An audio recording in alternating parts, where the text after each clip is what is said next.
Hi, everybody. Good evening, good morning if you're in Australia. Good to see everybody. Thanks for joining us today. This is going to be a little bit of a different kind of conversation because typically, I am a plant medicine person, and most of my discussions have a foundation in the altered space realm. This one does too, but in a really different way. We're going to talk about past lives today, and how they relate to altered spaces, working with plants, and all kinds of different sort of nuances of connecting with our souls, essentially.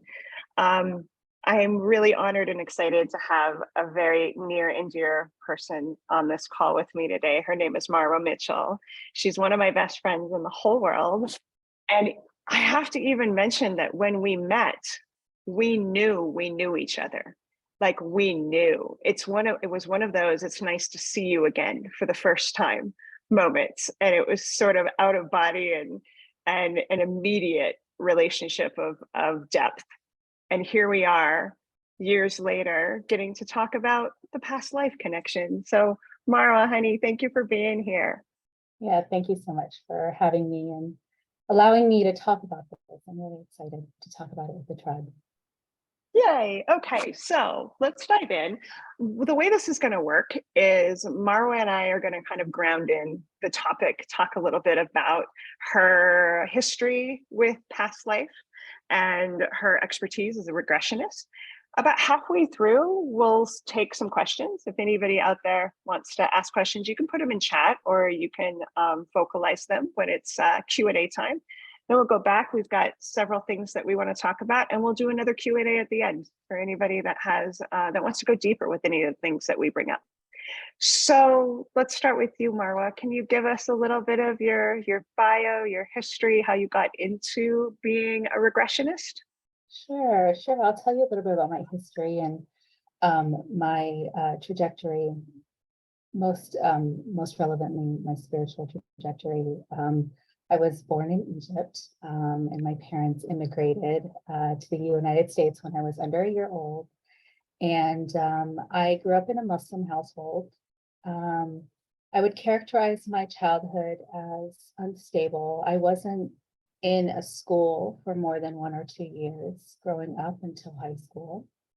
And but I would say that I was connected to my religion. I was spiritual. I had a lot of questions about spirituality, and I was a good girl. I fasted and I prayed, if you're familiar with the Muslim religion. But I lost 2 very important people in my life early in my childhood, and then starting age 11, I was in a household that was abusive. And so I was lucky enough to have a mother who recognized that I should leave home for college. I'm very lucky because it's not typical that an unmarried woman at 18 could go out and live on her own, but she allowed me to do that. And during college, I would say it was a journey out of, I unplugged myself. It was out of my culture and my religion, and in fact turned into what I would say, most likely because of the abuse that I endured in my household, into a repulsion of everything to do with my culture and my religion. And as time went on in college, I had completely unplugged myself from that energy of connection. And it was very dark. I would say that I actually turned atheist. So complete opposite of being a good Muslim girl was complete atheism and almost nihilism. So it was a really dark time for me. I entered into my 20s in that fashion. I attracted a relationship to me that was similar vibration at the time, and but I did everything right on paper. I had a great job. I graduated. I had a great job. I got married at 24, And I bought a beautiful house in the suburbs, but I was absolutely miserable. It was a very dark time. So dark that I was on the edge of a cliff, just waiting to jump off at that point. And so my 20s are a blur. My 20s are an absolute blur. I don't remember much. Very catatonic, zombie-like. I've been working on retrieving those memories because a lot of those memories were lost. So I've been working on that myself. But then a turn of events happened, and I was working from home in my late 20s, and I was watching Montel Williams, if you guys remember Montel. And Montel had on this woman named Sylvia Brown, and she is this psychic who has this raspy voice, and she was talking about what happens when you die, and life reviews, and these like magical buildings in this beautiful place, and that it's not over, and something really deep stirred inside of me. And it was actually a lot more dramatic than what I'm saying now, because I sobbed, and I at that point was the point where I said, please let there be something more, and if it's there, show yourself. And I was gifted with a dream, and the dream lifted the veil of connection to source energy. And I felt this benevolent force like nothing that I knew when I was a child. It was forgiving. It didn't care that I had become an atheist, actually. It still loved me. And it was just this benevolent, loving force, greater than any love that I had known. And that was the start of my consciousness journey. That was around 2005. And what really became my passion was, if I had forgotten this, what else have I forgotten that could completely change my world? And so it became a consciousness journey to be able to uncover that which is hidden and bring that to light. And as we move forward, being able to remember those things that can enlighten your path. Part of that was working with plant medicines. Ayahuasca changed my world. And I found myself really gravitating towards Dolores Cannon, who had who's a pioneer of quantum healing. And quantum healing similarly allows you to access information that's hidden to you, to illuminate your path, to help you connect things that you are not aware that are in your subconscious mind, or she calls her higher self. But yeah, but that's my story. We can get into but that's how I found quantum healing. I find it really interesting that you sort of make note. There's even periods of our current lifetime that become hidden because of trauma, because of intensity, in part because it is a lot to be conscious of the present moment, let alone our crazy journeys that we've had. And I relate, my 20s, there's a lot of darkness, a lot of things that I don't remember, don't really want to remember, but it makes sense then when we think of our consciousness and our soul's journey from a bigger picture, that there's so much that we don't remember, but it's in there. And so plant medicine, past life regressions, quantum healing, these are all different modalities that just helps us to expand our consciousness and tap into things. It's like, I always like to say when I work with plant medicines and whatnot, they're showing me what I'm pretending not to know. And right, because it's in there, we know. So tell us a bit about, let's talk about past lives. What do we mean when we say past lives? Is there really a linear timeline? Well, I think that was also an amazing knowingness that, as you continue doing the work, you realize that there's so much more than this one experience that's here, right? You're a soul, you're so much greater than that. And then as you do this work, you also realize that in the quantum field, that there is no time. Time is an illusion. And so, most of us believe in reincarnation. We may believe in reincarnation, we may not. But as we do this work, we really tap into a deep knowing that there is a lot more than just one body, having this one experience. And so past lives are different experiences. So they're different focused experiences that occur in different environments, different avatars, but they are all, you realize as you do this work, connected. So they may appear linearly to be behind you or ahead of you. You can even have future lives that you tap into, but they're actually already happened and they're already there in the field and they affect each other. And so you can heal something in your past life that affects you today. And that's sort of just like, your mind is blown, because then you realize how we can actually time travel to heal ourselves. And you could do it through these modalities, whether it be plant medicines and working with them or quantum healing. So can you address the question? I think it's a really common question of why it seems when people tap into past lives that they were Cleopatra or Napoleon, or, it seems like a lot of us were famous people. Like, what's with that phenomenon? Yeah, there's a couple of different theories on this. Actually, Dolores Cannon talks about this as well. One of the theories is that we continue splintering through space and time, which means that these souls continue splintering off. And so you could have multiple people who were Cleopatra, and you have the same memory because you are of one soul and you just kind of splintered off. The other really interesting theory that Dolores Cannon talks about is something called imprinting.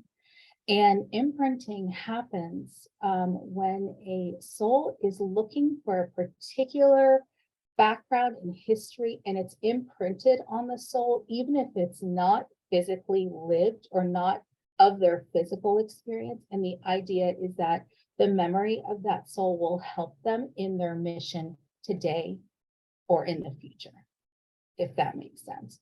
And so I think that's why you find multiple people with different lives. But I think that there are other theories out there, but those are the ones that stuck with me.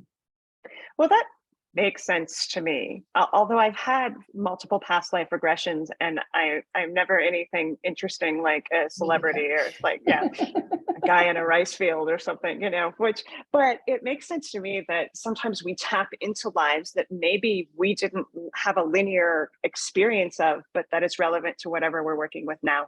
Because that's what I find with plant medicines and past life regression. It always points to the present moment. Of course it does.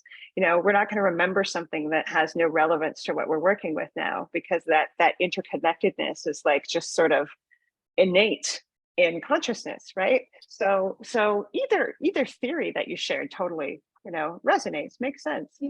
See, say in this time, this day and age, we need brave women in the world. So maybe we'd have more imprints of like Joan of Arc, coming in, because we need that energy. We need that archetype here expressing itself in our experience. And that could be the reason why the imprints happen as well, is that the energy is needed in this day and age. We have a chat question from Bill. He wants to know, are past lives always in the past? No, they're not. And so that's also an amazing piece of information, is that they are not always in the past. They are not linear. So just because you were in the 1700s in one past life, you could have been in the future and then in the past. They're all happening at once. They've all happened at once. So you can experience a future life as well. Yeah. Our poor little minds can't grasp that. It's a little big. Yeah, but I feel that. I do, and I've had experiences with you where, it doesn't necessarily make sense to my conscious mind, but I can feel the connection to what's coming in. And in fact, the first time I did the process with you, I think the first thing I said to you as the scene of this life came into view is it okay that I'm not a human? So do people have past lives that aren't like this? Yeah, they have a lot of people have past lives. And I don't, even calling it past lives is limiting because it's not really past lives, but other experiences where they're not only animals, birds, they're nothing, they're in the void.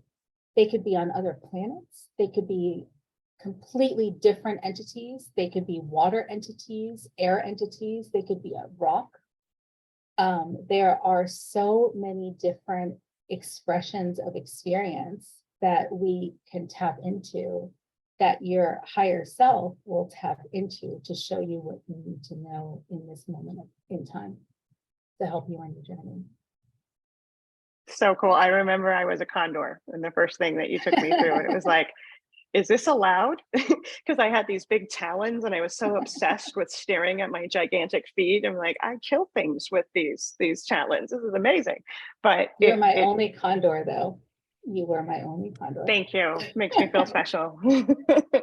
And I remember too, it was relevant because I came to the consciousness of Earth first as a condor, because I was checking out this whole vibration of Earth, just like kind of, I'm not sure that I want to incarnate here. So I'm going to choose something where I can just sort of observe from a distance, which also makes sense to me now because I'm still kind of like, wow, what am I doing here? So it was very relevant to my current, spiritual path, even though being a condor felt so foreign at first because I'd never thought of that before. It wasn't even a spirit animal of mine until I had that memory. So talk about a little bit more about quantum healing in particular and how it relates to this whole process of past life regression.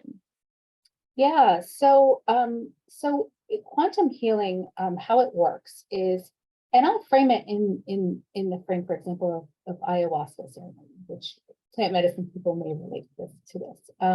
When you walk into an ayahuasca ceremony, bravely as you are walking in, and you're working with the plant consciousness of the medicine, right? She makes herself pretty known most of the time. She's pretty, she's bossy sometimes. She makes herself pretty known. And she's the one who directs your experience, and it's usually based on your intention. And she basically establishes the curriculum for you for your time with her. Quantum healing is regression hypnosis and works actually similarly. When you walk into quantum healing, you will walk in and establish intention. And this is done through formulating questions that you want to uncover during your session.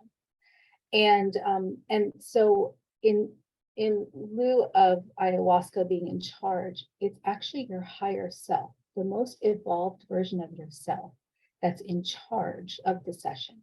So it is not the practitioner, it's not you, it is the higher self that's going to be directing the show that day. And the higher self will be walking you through, as we go through the regression session, something that you need to see. And that could be another life. Of course, it could be many different types of lives, as we've just talked about. But it will show you what you need based on what it is you're walking into intending. And the other magical part about quantum healing is that after we walk through a few lives together, we get to access the higher self directly and ask the higher self, your evolved version, which you have access to anytime, all the questions that you wanted to know on your list. And the higher self will be able to answer that. So not only is it that you get to find answers to your questions directly, you also get to tap into your higher self, which once you tap into your higher self, you'll be able to move forward, continuing to tap into that. You'll know what it feels like. It's in you. And so that's the other thing, is like accessing your higher self allows you to know what it feels like in your body and continue that relationship moving forward and continue connecting with that piece of you, that evolved piece of you that has access to all the answers, all your lifetimes, everything. Karen wants to know, what if the higher self doesn't want to answer questions and it's a trickster? You know what? It happens. It happens. If you've been through the consciousness work, you know that sometimes things don't go the way you want them to go. Sometimes Always. things, oh, right. And if you're holding on to something really tightly, what's the lesson? The lesson's to release, right? Even if it's very frustrating when you're going through it. And that sometimes happens. If you're not surrendered to the experience, if there's some form of control, sometimes you'll find that that higher self may not participate. But the beautiful thing is, in my experience, is that even if the higher self doesn't answer, we can usually access guides, angels, we can access other helpers out there that can help answer our questions, or at least lead us into why we're having such difficulty working with the higher self. Okay, I want to go deeper into the whole experience of being in the space of hypnosis. One of the questions that comes in is, how do we know it's our higher self? How do we know it's not just the ego answering questions, coming up with some interesting past life? Yeah, well, in my personal experience and in the experience of the people that I've worked with, there's a very distinct line between the egoic mind and the stream of consciousness that you're in within a hypnotic state, within this hypnosis state. From your personal experience, Kat, you had your egoic mind yelling at you, trying to direct traffic, but it couldn't, it had no power.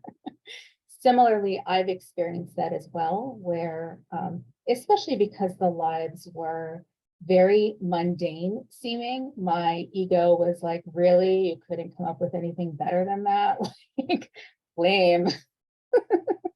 Super lame. Now there's a scientific side to that, in that when you're in a hypnosis, in a regression hypnosis state, you're actually working out of your left brain, which your left brain is a stream of consciousness. And when you're doing that, you are not in a right brain where you have the analytical mind directing it. So there's actually a scientific explanation for why this happens. So we're accessing a different part of our consciousness, basically, is what you're saying. Like, okay. That's okay. correct. And there's a knowingness that happens within you. It may not be right away. I remember my first time going through this process, being like, there is no way, I totally made that up. But there were feelings attached to it that I couldn't kick, no matter how hard I tried. They just sat with me like they were memories. And I talk about this in my blog post. I couldn't kick them. They were there. They were as if it had happened to me in this lifetime. That, and especially when you're already doing the work, that's unusual. Like, you can discern that, okay, that is not me making up a story. And of course, there are a lot of instances where you can actually verify things. Of course, going into your right brain afterwards, there was once a past life where someone died of a fever as a Paiute, and it was the Paiute tribe got taken out by this fever in the late 1700s, and we actually went back and there was the dengue fever that was going through. So these things are verifiable as well, but there is an inner knowing, and you are accessing a different part of your brain. I can speak from experience to several points that you made. Though I have just as much skepticism as anybody else. Even though I consider myself a highly spiritual being, I'm also a very discerning, like very mental. Like, I like things to make sense. And every time I've been in that portal of doing a regression, I have my egoic voice being a critic of the whole process. And what is most notable, I think, is that when you're asking questions and you're in a state, when your client is in a state of hypnosis, the answers are immediate. They're right there. And there's no pause to think about it. I just paused to think about something. That doesn't happen when I'm in a regression session with you. You ask questions and boom, the answer is right there, even though the mind is skeptical of it, of like, where did that come from? And like you said, my mind does the same of you couldn't do better than a condor, really? Like, what is that? Just like the watching the narrator in there, it's clearly not coming from the narrator if the narrator is being critical of what's happening, and there's such a flow. So even though it doesn't feel like this massive altered state, it is definitely a different part of consciousness that's answering questions. So I want to ask you about, like, when you experience that higher self consciousness from people, how often is it really similar to what their normal avatar is, and how often does it feel really quite different than their egoic state? I would say it always feels really different than their egoic state, actually. It's there are similarities in, especially if there are traumas that are occurring over and over. There will be similarities in what they're dealing with, but oftentimes the actual person is very different in a completely different circumstance, as the opposite sex, or even like other entity type. They're not necessarily similar, but there will be times when they will have similar issues, if that makes sense. And the what we're trying to get to is the source of the issue, why it started happening, and how to break that now that they're aware of it. My higher self scares me when I'm in that state. She's so, like, direct, and things come out of my mouth and I'm like, you don't know that's true, why would you say that? Like, it's really, there's an intensity of the experience that I have of my higher self. She's familiar, and yet there's something that's really, like, intimidating. That's my Yeah. personal experience. If you're asking about the similarity between the personality of the person and their higher self, okay, that's, sorry if I misunderstood that.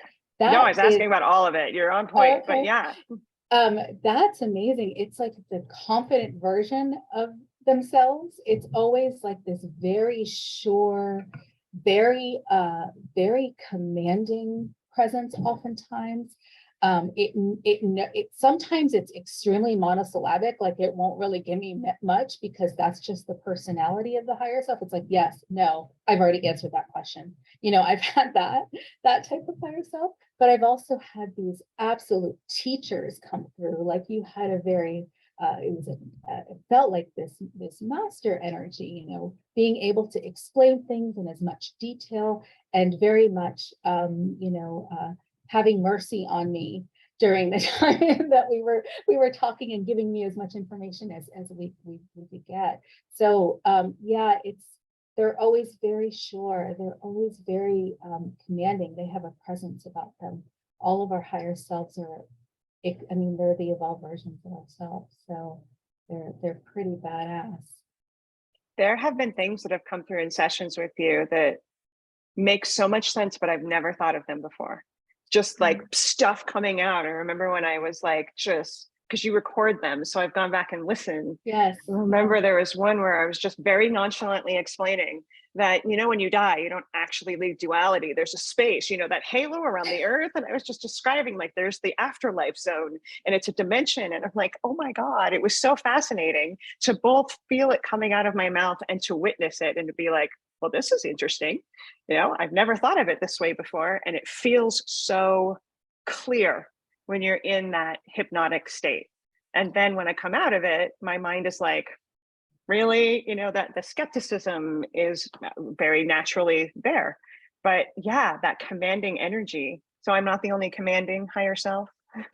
No, it seems to be a theme. And the really amazing thing as a practitioner myself is that I'm a collector of information. And so to hear these stories over and over again about these truths, like when you described the what felt like coming back into Earth's karmic wheel, right? So being on the outside of Earth, I had received that information from a number of clients, and I had already been able to hear this before. And so it just reaffirms my belief, which if you're interested in that type of stuff, I highly recommend Dolores Cannon's books, because she takes all of these sessions and And she talks about the birth of a new Earth. She talks about Earth's ascension into 5D. And she was hearing the same things over and over again from her clients. Similarly, this information about our experience, not just a person's personal experience, but about our experience as souls, and sort of the structure of it all, and why we were here and what happens, et cetera, et cetera. So, yeah. Mosen has a really interesting question I want to read to you. He asks, like, what purpose do you think that nature is serving by having the majority of our accumulated past experiences hidden from our current state of consciousness? Gosh, I wish I mean, the veil is so thick, right? We walk in with no memory, but it's part of the experience. And in my knowing, the way that I understand, the way I know it inside, is that we're all connected, we're all part of a source energy that knew everything, but wanted to experience everything. And in its experience, it wanted to experience it in a way that was disconnected from its whole, because if it knew its whole, it wouldn't really experience it in the way that it needed to experience it. Right. And so I feel like the veil is there because of the nature of the experience we're looking to have, the quest of separation that we're in. And this quest requires us, unfortunately, to not remember and to have the free will to decide that we want to. And that's where the work is. And our work is uncovering these unconscious or these subconscious things, whether it be our past lives or whether it be something that's hidden from us, a behavior that's hidden from us. But that's the work we're doing. And so I think it's just the quest. It's the nature of the quest. And I think that most would agree it's the hardest quest out there, the quest of being disconnected from where we come from. I can't imagine anything more challenging and difficult than forgetting who we are, really, in our unity consciousness and coming down to play, let's pretend we're separate. It's so wild, because no matter how many times I've had a past life regression or a unity experience on the medicine, when I come back into we'll call it a normal state of consciousness, I still am having the very real experience of being separate. And every time that unity happens, maybe another cell or two goes online in that way. But it's a long process. I like to joke it's going to take more than 80 years in this lifetime for me to reach Christ consciousness. I think that's apparent. And so it is. It's just clearly an element of the game of Earth School, of duality, is that we agree to forget. Yeah. And the other thing that's really notable about that, I'm sure that you relate to this too, is when I've been in extreme states of hyper awareness, like especially with ayahuasca, that's a lot of work to hold that, the awareness of myself, my memories of who I am as a soul, what's happening in the room, communications from spirit, other people's emotion. Holy shit, it's a lot to hold. So I'm grateful for the fact that I don't remember but a tiny pixel of the journey of my soul, because I don't know that I could function with much more. It would be really difficult. I mean, we're operating a third dimensional reality. And so, and that's why time looks the way it does to us. We're operating at such a slow state that we can only focus on one present moment at a time. And so, we may in these altered state of consciousness, it's like, it all comes in and we see it for a split second and then it's gone. But it's the nature of sort of the vibratory experience that we're in, that third dimensional reality. Okay, we have another interesting question from Bill. This is fun. We're going deep into consciousness here. He wants to know, what if we don't even have individual souls, but it's just like all facets of God, like Hinduism's perspective? So how do you kind of describe, it's like the conundrum of being both separate and unified again. So is it that we have unique snowflake-like souls, or are we rays of deities? What's your perception? This is getting deeper. So, and I can only speak from my personal experience. The way I feel that it works is that it, so we're operating in 3D, and then at the highest level, you have everything, right? Everything that is. And in between there's a breaking off more and more of a splinter that has its own personality. And so I kind of call them like archetypes. Like we are sort of, we are our own unique archetype that is from a greater source. And so as we elevate higher and higher in consciousness, we return back into the all as one. And so I suppose from my point of view, I would say that that would be the ultimate goal, is to return to all. But it seems like, I don't know if hierarchy is quite the right word, but there are stages. Yeah. Even in our own lifetimes, we all can acknowledge that each of us has evolved. I have way more consciousness that I'm working with now than I did when I was 19 years old. Yes. And suicidal and miserable and like trying to destroy myself, like way more consciousness. And yet, I mean, ayahuasca always keeps me humble of like, I have a teeny tiny pixel that I'm working with compared to the all, conscious of everything in the multiverse. Can you imagine conscious of every single thing in the multiverse? My brain just goes poof. Like it's, and yet that's what returning to the all is, right? It's all knowing, it's all conscious. So, I mean, it's a journey, clearly.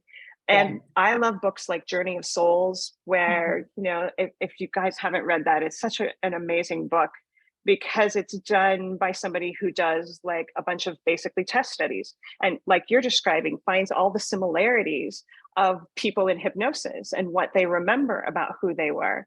And the fact that, most people have the sense of, there's a hierarchy. There's like guides, and then there's the guides of guides, and then there's archangels. And it's like this whole trajectory, that all of us are on. But it's impossible to tell here on earth who is where, because sometimes very, very conscious souls choose to play a very unconscious villain, right? Like we can't, it doesn't make sense in the way that our minds, I think, want it to.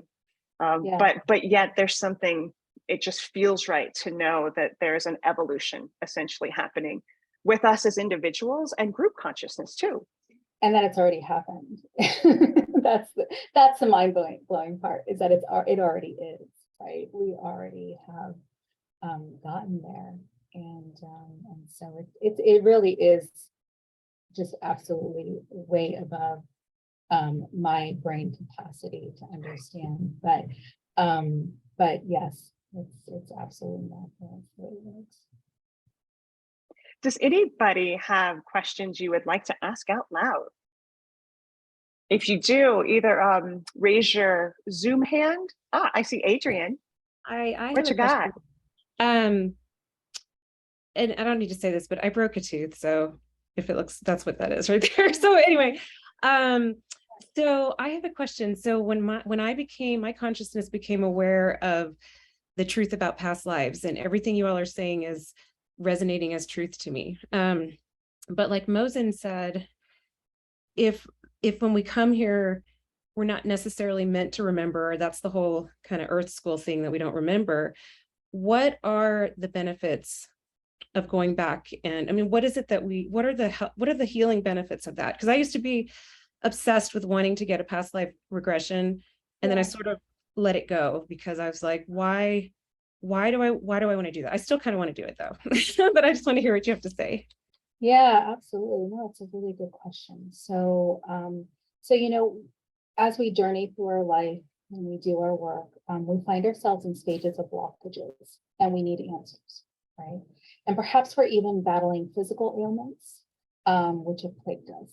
And so, we're brave enough to do the work. We may sit in ceremony, we may do a past life regression to help us release whatever this blockage is. So what quantum healing does is it hands over that question to your higher self. And your higher self knows what it is that it needs to illuminate to you to release it. Now, here's kind of an example of a really simplistic example of how this could happen. Okay, so say you have a really strong aversion to commitment in relationships, and say you just broke it off with someone, and in your heart it was a good relationship, and you have no idea why you keep doing this over and over again. And you think to yourself, like, is this my childhood? Is it my relationship with my father? Is it the time that my high school sweetheart broke up with me? And you just don't know. And so you go into this past life session with this question. You're like, what is it? And your higher self, in all of its perfection, takes you back to a lifetime where you had brutal heartbreak. Say the person that you were with got killed or died. Okay.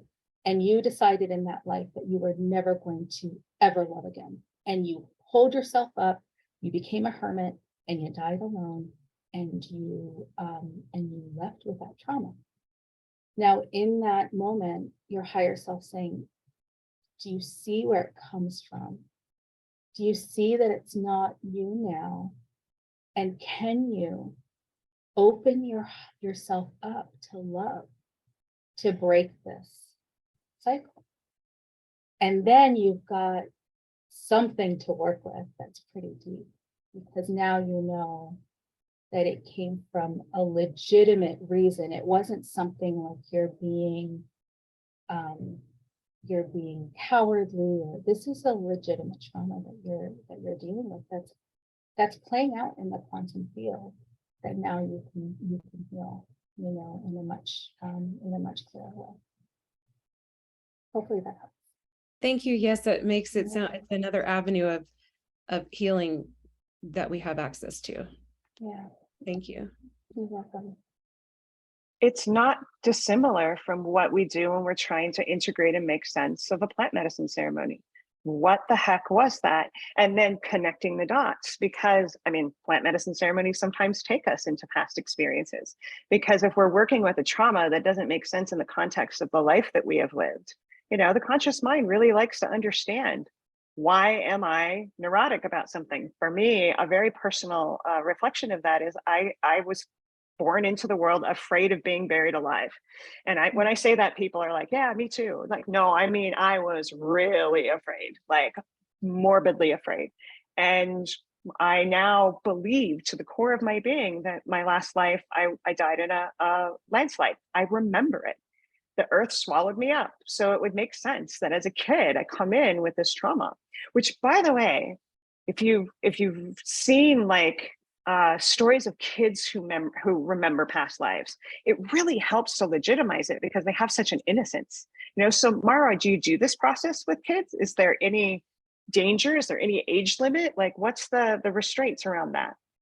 Yeah, the restraints are 15, 16 as being the youngest that you would want to go through a regressive hypnosis therapy with. And the reason is that there's still, from a brain perspective, things are still forming and growing. And so from the experts out there, they don't recommend that you do it earlier than 15, 16. It's kind of the same thing with altering consciousness, you know, with plant medicine, just wait till the brain has fully formed, and that there's a foundation. Also, I think it's probably important to have a foundation with the body, that we're grounded in, that we have a relationship of connectedness, because like that tether of coming home and coming back in is important when we're expanding consciousness or going into another dimension, as it were. So yeah, that makes sense. So Doe has a question. Do you see similarity between ancestor trauma healing and past life healing? Definitely a connection there. Great question. Great question. Yes, 100%. And I would say that ancestral healing has been coming up a lot lately with people. It feels like we're in a time right now where we're doing a lot of that work of ancestral healing. And yes, it can address that, because oftentimes with ancestral healing, you have actually experienced the wound yourself to tap into that line, right? So in order for you to break that lineage, you have to have experienced it as well. So it's a trauma within you, but it's also an ancestral trauma. And so when working with within regression, within quantum healing, you oftentimes will not only address your own personal trauma within this, so that could be in your early childhood. You'll also find that the answers from your higher self are that, listen, this has been going on for 24 generations. Stuff like that. And this often happens with like sexual abuse, physical abuse. These things go down the line. They keep happening until, and unfortunately, to tap into that trauma to heal it, you have to have experienced it as well. But the beauty is that you were given the key to release all of that for not only yourself, but your ancestors. And releasing what I've seen from the work of ancestral trauma healing is not only when you release the trauma for yourself, is it freeing, but releasing your ancestors from the trauma creates this magical experience for yourself. Your army grows exponentially. You've got so many people on your side behind you that, I mean, it's absolutely magical. So ancestral healing is a very powerful thing that I see quite a bit now.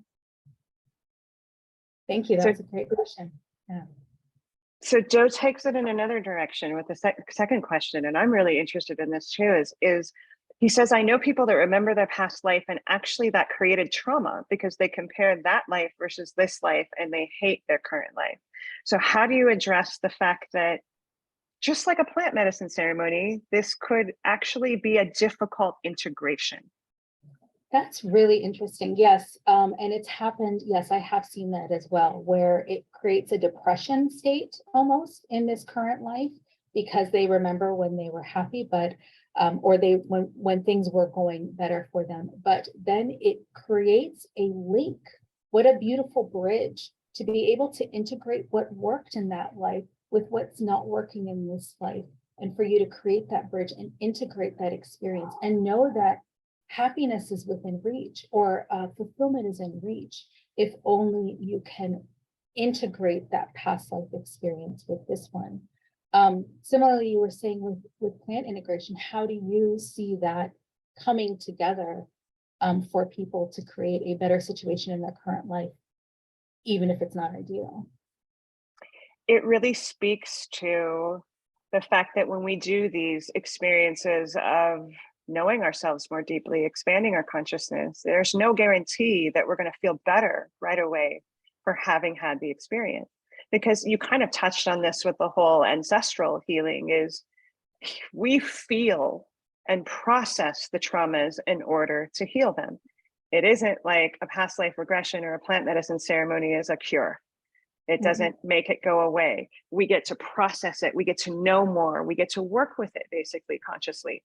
And so I love this question because it didn't occur to me that until now that a past life regression could bring up the same sort of Pandora's box that a plant medicine journey can, and that it's not a guarantee you're just going to come back in and feel amazing, that it could be some really difficult news, memories, or like Doe saying, the contrast of an incredibly blessed life. And, you know, I like to joke, in this life, I didn't check the easy box. And, you know, to remember a life that I did, it might be difficult because it might feel far away to have that level of joy and freedom. But that is the nature of healing, of becoming more conscious, and being in duality is sometimes it's really difficult to process. But one of the things ayahuasca always emphasizes with me is it's always good news. Any information is always a gift and a blessing, even when it's like, oh, that's tough, because we simply have more consciousness to work with. And that's the name of the game here, expanding consciousness, remembering who we are. Not all of it's going to be lollipops and rainbows. Yeah. And it's really good to just be very honest with ourselves about that we could open something that's painful and difficult, but it's going to move us to something better, no matter what. Absolutely. Bill has another question. Okay, so if you change something in this time frame, does it change the past necessarily, since time is all happening at once, concurrently? Well, this is, I would say with inner child healing, and maybe you can expand on this as well, Kat, that if you are able to do inner child work, that I have seen circumstances changing in the present moment and memories shift and change. Now, I don't have the scientific, explanation on why this happens, but I have seen that within this lifetime, it appears that as you heal your inner child, you can modify and change memories and also change your current situation because it's perceptive reality. And so your perception changes. And when your perception changes, your memories change because your memories are just fragments of reality. You've decided to pick and choose what your reality looks like based on your beliefs about yourself, based on what you think is happening to you. So when you shift that perception or something heals, different frames come into view. And it may be totally different than what you used to remember. The nature of memory is an important thing to highlight here, right? Like, and again, the plant medicine ceremony parallel is staggering. It's the same thing. As I like to remind people that memory is not a reliable source of information if we're looking for exact details as it happened, because we all have this filter we're looking through. And, one of the jokes I say is, if there are 5 eyewitnesses to a crime, there's 5 versions of what happened, because our filters are going to see something unique. That doesn't mean we're lying. It means that we're experiencing reality in our own unique way. So it feels important then to probably emphasize that past life memories may not be exactly as they occurred. They're exactly as we are receiving them. And it's the same as going into an ayahuasca ceremony and remembering like trauma from childhood. We don't know that it happened in that exact way, but what ayahuasca always says is it doesn't matter because it feels that way. So she may show us an event that is exaggerated in terms of what happened, but it's not exaggerated in terms of how we feel, Right. So I would imagine, correct me if I'm wrong, is like the past life memory process similar, that we're going to remember things as we need to receive them, not necessarily exactly as they happened. Yeah, absolutely. It's all perceptive reality. It's all your experience. And the way that I believe it shifts is because you remember different parts that now reflect your new experience. And that's how your reality shifts. It's learning new information. And actually, from a neuroscience perspective, that's exactly what happens. Learning new information changes the way your state of being, changes the way you feel, the way you think, who you are. So you get, if we could all see an actual, say you had a fight with someone, if you could actually see the videotape of that fight today, you would crack up at what you remember. You don't remember the fight.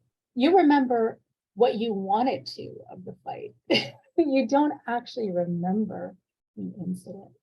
So the memories are there. Everything is there in the quantum field. And when you access different parts of those memories, your reality can change and your memory of it can change. It's like it's malleable and very malleable. Yeah. Well, Karen put a comment in chat that she's experienced new childhood memories following powerful inner child meditations and that she was shocked. Yeah. And the thing is, those memories might be exactly as they occurred, or they might just be an aspect of the soul remembering herself in a different way, in a more expanded way. What ayahuasca has always taught me is stop being so damn attached to knowing the details as they happen. It's just story. It's just story. And like you said, it's just the filter that we receive that story. It's not even exact. And just to appreciate that whatever's coming into our awareness is what we need, and not to worry if it's slightly or very askew from what occurred. Doesn't mean it's wrong. Yeah. And doesn't that release you from, worrying too much about what someone else thinks, and how someone else feels, because they're in their own world. It is not you. It is not about you. It's about them and their perceptive reality. It's not about you at all, right? So, yeah, beautiful. Even if the memory is about you, it's still not about you. It's still not about you. It's kind of, how is it not about me?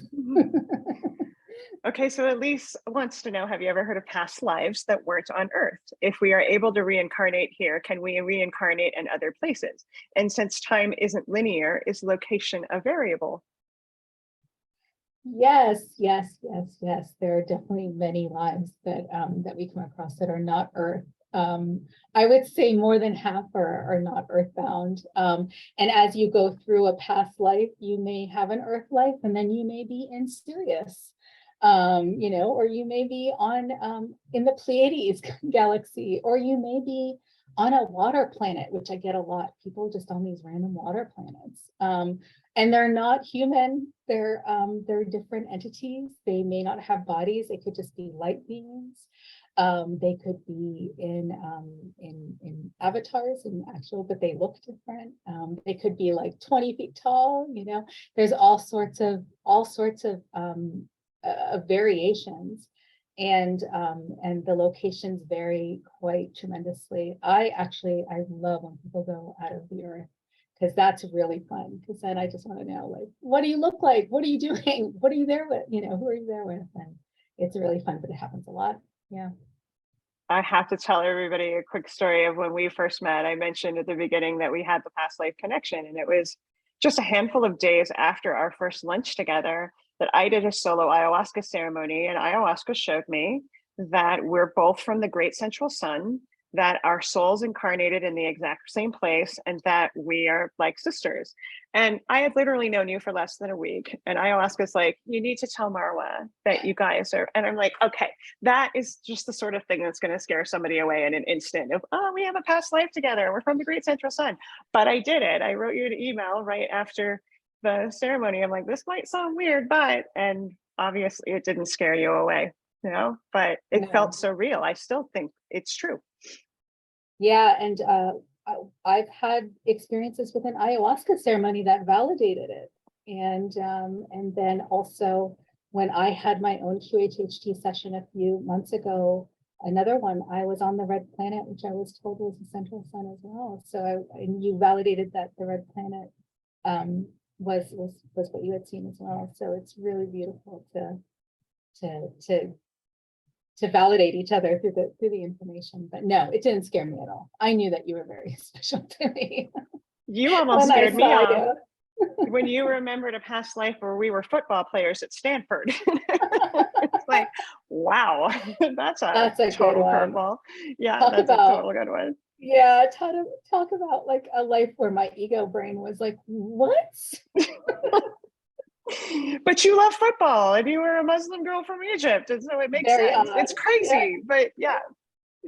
So can you walk us through the process? Like, for somebody who's a first timer going through a quantum healing regression process without, ruining any of the mystery of it, like, what does it look like? Sure. The way it works is when you, as soon as you're booked for a session, there's prep work to do. And the prep work is in the form of your thinking through questions that you'd like to ask your higher self, you getting to a space where you want to surrender to the process and the experience, as well as setting the intention. And so that is work that happens prior to our session. And then during our session, it takes about 4 hours. It's a long process. And for the first hour to 2 hours, usually it takes 2 hours, we actually just talk about you and your life, your current life.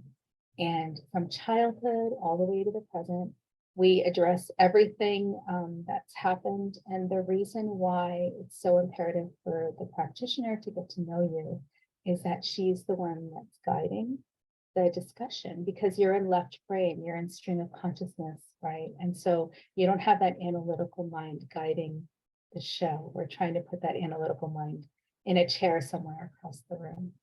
So, so we talk about you for a couple hours, and then we go into the regression portion, which is, it takes about 1.5 to 2 hours, this portion of it.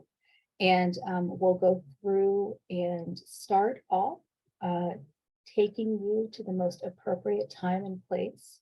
So it gets you to going through the past lives, 1 to 2 past lives, typical and very typical of the process. And then we get to the fun portion. Well, the more fun, it's more fun, but it's still the other part is still really fun. But we get to access the higher self. We go into a space where we directly speak with your higher self and ask questions about why it showed us the lives that it did. What are you supposed to learn from them? And we'll go into your questions about things that you're experiencing. And people, you know, have various questions about when they walk in. And a lot of it is like, what is my life's purpose? You know, why do I have certain relationships, you know, a strained relationship with my mother, father, or a spouse? Karmic relationships are a big one. And then there's health issues. People come in with health issues and things that have plagued them. And we can work with the higher self to understand why these things have happened and why they've manifested in the body. Sometimes just the knowing of why they've manifested in the body can release the trauma within the body and allow for that release. The higher self also does this amazing thing where it can do body scans for you, and it has cured ailments that you wouldn't think could be cured. People have been cured of cancers. Cartilage has grown back in knees. You know, people have been cured of ailments that they wouldn't have expected. But the caveat is that you have to be ready to be cured of these ailments. You can't hold on to the same energy that created them and expect it to be gone. You have to work on whatever created them. But if you're ready for it, the higher self can cure these ailments during these sessions. And that's sort of an additional miracle that can happen from doing this work, is being able to see some of these outcomes for people. I don't even think I told you this, but something got cured in me from our last session. So remember, our last session was about in part my ears. So I have severe tinnitus and hearing loss, and I remembered a past life where I had an explosive blow up in my face, and that's how I died. And I remembered who it was. It was not Jerry from Rhythmia. It was somebody from Rhythmia. Yeah, damn it, curses. But what cured in me is I used to have this insane fear. Every time I would see a flash of light outside of a window, I would go into a panic state. My nervous system would get triggered because it was this memory of something blowing up. And ever since I had that past life regression, I don't have that nervous system response anymore. In fact, like last night, we had a big lightning storm, and that would have sent me into a spiral. It was actually the thunder that scared the crap out of me last night, not the flash of light. And it used to really bother me in ceremony, every flash of light. And I'm like, you know, like something's going to explode. I don't have that fear anymore. It's gone. It's something about remembering that experience just sort of dissolved the anxiety around it. So yeah, if it's a cellular memory, it definitely is an easy one to release. Like I used to have a tick in my throat, like when I was sleeping, I'd clear my throat all night. It was bizarre, come to find out that I actually had throat cancer in a life, and that knowledge of throat cancer, it was a cellular memory that was just kind of jammed in there that just needed to be released. And once I was aware of it, the tick went away. It was related to, I mean, they say that scars are actually cellular memory. So if you have a scar, you know, that could be from an old knife wound or a gunshot wound or things like that. They just kind of stay on your body. They stay in there to kind of, it's a trauma, it's a cellular trauma that kind of stays with you. So super interesting. Okay. Yeah. Karen wants to know, so in the process that you were describing, is it you who describes the past lives, or the client who brings that forth? Yeah, it's a client that's bringing it all forth. So the client is the one who is speaking, and This brings up a good thing to mention, that there's 3 things I advise for people when they first go into a hypnosis session. The first thing is to just say what's on their mind, not even think about it. Don't let that interference happen, which is what we talked about, but just let it come out. The second is to talk as much as possible and describe what they're seeing in as much detail as possible. And the reason is that we're recording this. And so the more that you have on that recording session, even if things are happening inside and you're experiencing them, it's really amazing if you have it recorded, because then you can relive the experience and the integration process becomes even stronger when you are able to talk. But yes, the client is the one who's doing all the talking. The practitioner is merely doing the regression session. So regression, the actual regression portion to put you down, under. Down is probably a really scary word, not down, under. And then you're the one that's answering the questions, and then the practitioner brings you out from there. So I know you have 2 healing modalities, 2 modalities in this vein that you work with. One is QHHT and one is BQH. It's a mouthful. What's the difference? Can you tell us like what the nuances of those are? Yeah, so QHHT stands for Quantum Healing Hypnosis Technique, and that's the one that was developed by Dolores Cannon, by the pioneer Dolores Cannon, over 50 years ago. And she, the quantum healing session itself is very much so, when it's practiced, it has to be practiced in person. So if people are interested in a QHHT session, hi Prana, then they would have to see the practitioner in person. It's part of the process that Dolores was very adamant about. It's a very specific way of going through the regression session.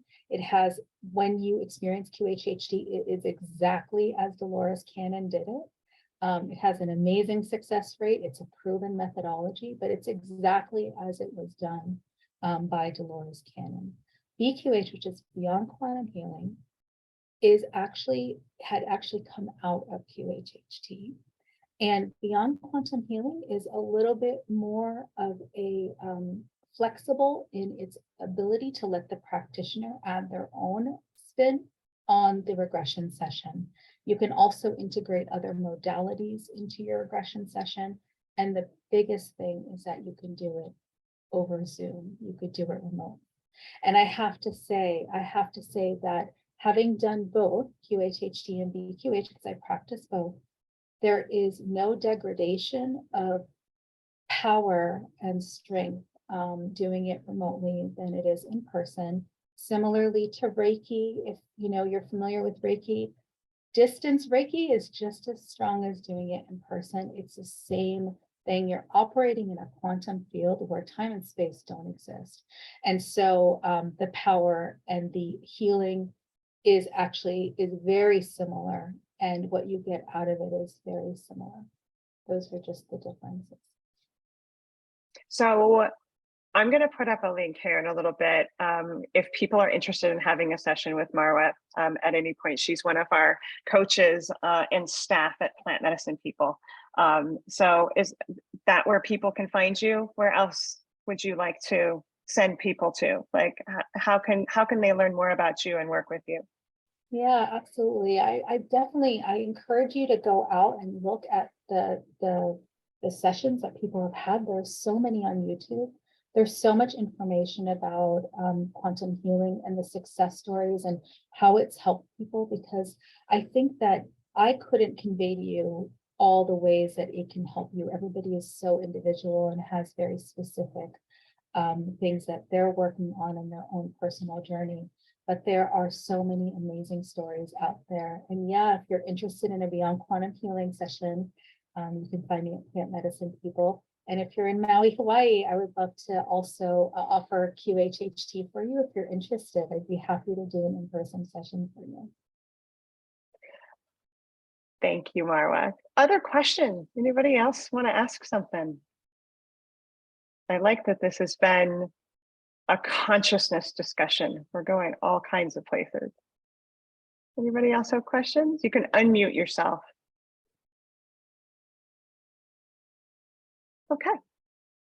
Wow, darling.